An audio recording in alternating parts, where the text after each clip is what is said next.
Hi gang, Alan from UltraSlo. Here we have one of the last surviving behind the scenes shots that I've been able to dig out of some of the old surviving hard drives.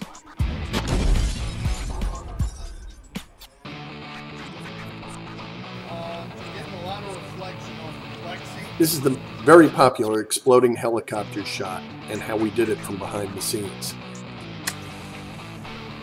Fire in the hole. You actually get to see the real time of one of the takes as the helicopter explodes, followed by the slow motion of the same shot. I hope you'll better understand what we're doing and how slow our slow motion really is. Enjoy.